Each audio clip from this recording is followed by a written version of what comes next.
चले भाई हम लोग अगला टॉपिक करते हैं। अभी तक हम लोग बहुत पोस्टुलेट्स वगैरह पीछे के कर चुके थे, मैं कुछ अलग टॉपिक आपको आज बता रहा हूं। The first important topic is quantum numbers. Quantum numbers, quantum numbers होते क्या हैं? क्वांटम संख्या चार संख्याओं का ऐसा समूह जो किसी इलेक्ट्रॉन की एग्जैक्ट पोजीशन के बारे में बताता है। A set of four numbers which correctly represent the exact location of an electron in an atom. तो क्या है ये? A set of four numbers which represents the position of an electron. इसके अंदर जो पहला क्वांटम नंबर आता है that will be the principal quantum number. इसको किससे रिप्रेजेंट करते हैं हम लोग? एन। ये हमें क्या क्या बताता है? पहला पॉइंट ये बताएगा हमें शेल के बारे में, कौन सी शेल है। दूसरा ये बताएगा हमें किसके बारे में? एनर्जी के बारे में, ऊर्जा के बारे में। और तीसरा ये हमें बताएगा किसके बारे में? It will represent about the size. किसी भी एटम को रिप्रेजेंट करने का जो तरीका होता है वो होता है एन, एल, एम और ऑब्लिक एस।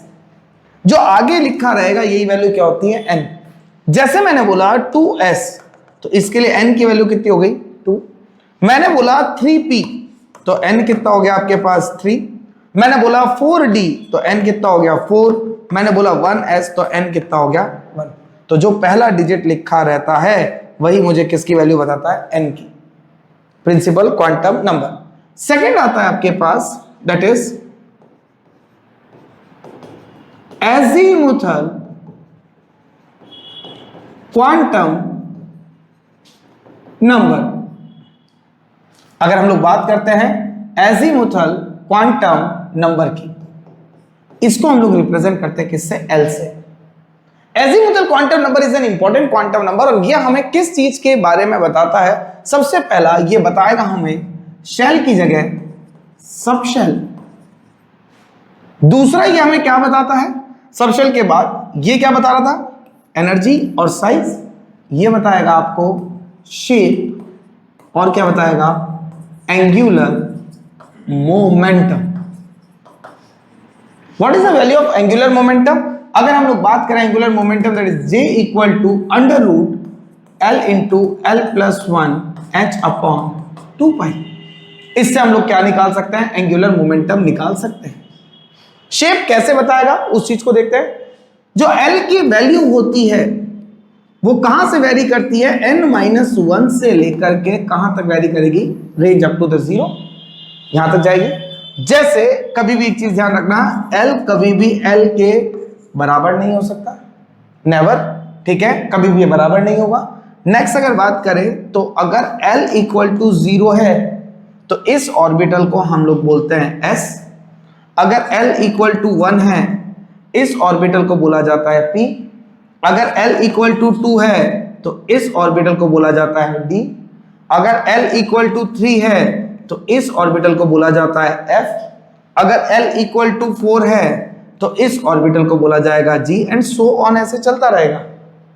अब क्या होता है? मैंने बोला n इक्वल टू 1 पहला ऑर्बिट, भाई फर्स्ट शेल है, इसके लिए L की वैल्यू कितनी हो जाएगी? ओनली 0। और जब L 0 है, जब L 0 है तो मेरे पास पोर्शन में क्या आता है? ये वाला, इसको हम लोग क्या बोलते हैं? S। तो ये 1 का क्या बन गया? पहला orbit, that is called as 1s।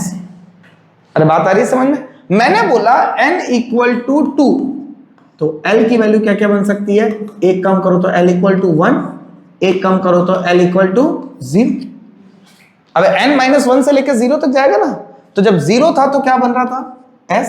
जब 1 था तो क्या बन रहा था आपके पास? P। ऑर्बिट कौन सा? 2s and 2p। तो दो के दो ऑर्बिट होते हैं, कौन कौन से? 2s and 2p। नेक्स्ट अगर बात करते हैं, अगर n इक्वल टू मेरे पास 3 आता है तो L equal to 2, L equal to 1 और L इक्वल टू कितना हो गया? 0। तो यहां से अगर हम लोग बात करें तो 0 पे S, P और D, तो 3S, 3P, 3D, और यही आ पाएंगे। तो n इक्वल टू 3 के 3 ऑर्बिट बने। नेक्स्ट अगर हम लोग बात करते हैं इसकी यहां से। अब अगर देखें हम लोग इसको यहां से अगर बात करते हैं n इक्वल टू 3 के बाद, अब मैंने बोला फाइंड n एंड l। मैंने क्या बोला, किस किस के regard, 2s 2p 3s 4f 5d 1s 1p 2d 3f। मैंने किसकी वैल्यूज पूछी आपके लिए, n और l की। किस किस की वैल्यूज पूछी हम लोगों ने भाई आपसे, that will B values of n and l। 2 के लिए n की वैल्यू बताइए, 2 l0 2 p है तो l कितना 1, ये रहा, ठीक है। 3 0 4 3, यहां से बात करें 5 2 1 0 1 1 2 2 3 3। दैट मीन्स n की वैल्यू किसके बराबर होने लग गई है इसमें, l। तो ऑल आर नॉट पॉसिबल, ये पॉसिबल नहीं होंगे। और क्यों पॉसिबल नहीं होंगे, बिकॉज n किसके बराबर नहीं हो सकता, l के बराबर। इनमें n l के बराबर आ रहा है, जब बराबर ही नहीं हो सकता तो ज्यादा तो होने के चांस ही नहीं है। आया समझ में एजीमुथल क्वांटम नंबर, ठीक है। नेक्स्ट एजीमुथल क्वांटम नंबर के बाद आपके पास तीसरा आता है, that is magnetic quantum number, that is represented by s।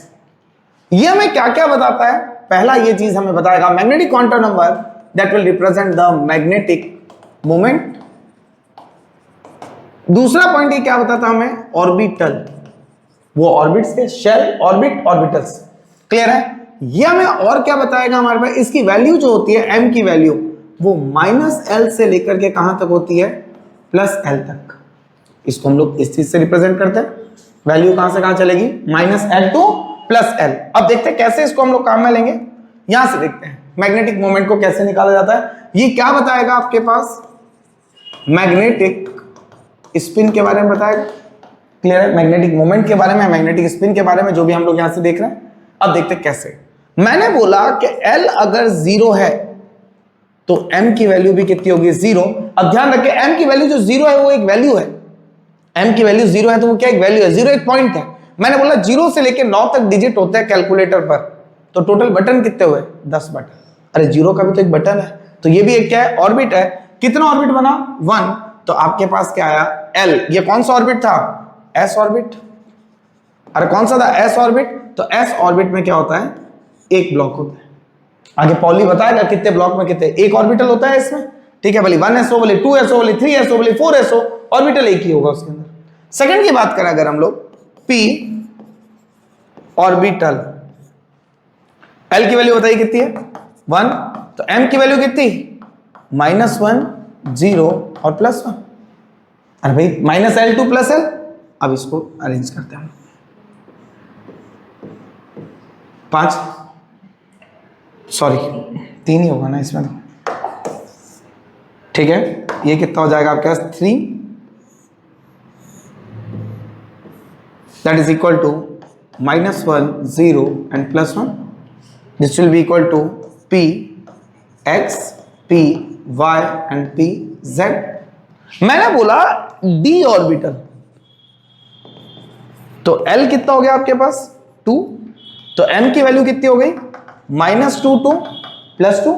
अब कितने ऑर्बिटल्स बन जाएंगे आपके पास, 5 ऑर्बिटल्स का अगर मैं नंबरिंग करूं तो कैसे आपके पास आ जाएगा। First one is the d xy, d yz, d zx, d x2 y2 और d z2। और इन सबकी कुछ ना कुछ वैल्यू लिख सकते हैं, -2 -1 0 +1 एंड +2। आ रही है बात समझ में आपको कैसे, ये इनके ऑर्बिटल्स हो गए। And last quantum number is the fourth one, that is spin quantum number. Spin quantum number s। इसने बोला कि इलेक्ट्रॉन जो स्पिन करता है अपने एक्सिस पर, ये क्या क्लॉकवाइज और एंटी क्लॉकवाइज दोनों तरीके से कर सकता है। अगर ये क्लॉकवाइज करता है तो इसको मैंने बोला +1/2, अगर ये एंटी क्लॉकवाइज करता है तो इसको बोला मैंने -1/2। बट जरूरी नहीं है, अगर ये प्लस है तो ये माइनस है, और ये माइनस हुआ तो ये कैसा हो सकता है, प्लस। समझ आई बात। अब अगर हम लोग क्या बोल रहे हैं, फाइंड आउट, एक क्वेश्चन दिया, find out all four values of quantum number for 3D, 4P, 5S and 1S। ठीक है, यहां से अब हम लोगों ने सारे क्वांटम नंबर पूछ लिए। क्या क्या पूछा इन्होंने, N, L, M और S। तो अपन एक टेबल बना लेते हैं इनके अच्छे से। पहले वैल्यू दे देते हैं हम लोग N की, L की, M की और क्या दे दी, S की। ये वैल्यूज दे दी हम लोगों ने 3D, 4P and 5S। 3D N की वैल्यू बोलो भाई फटाफट, 3, L बोलो 2, वेरी गुड, M -2 2 +2, अरे जितना L होगा उसके हिसाब से, और स्पीड ±1/2। आ गए चारों क्वांटम नंबर। नेक्स्ट 4P की बात करिए, 4 1 -1 2 +1 ±1/2। नेक्स्ट 5 0 0 ±1/2। यहां पर 1 0 0 ±1/2। और आ रही है बात समझ में कैसे। अब क्वेश्चन एक और तरीके से पूछ लेता है, विच ऑफ द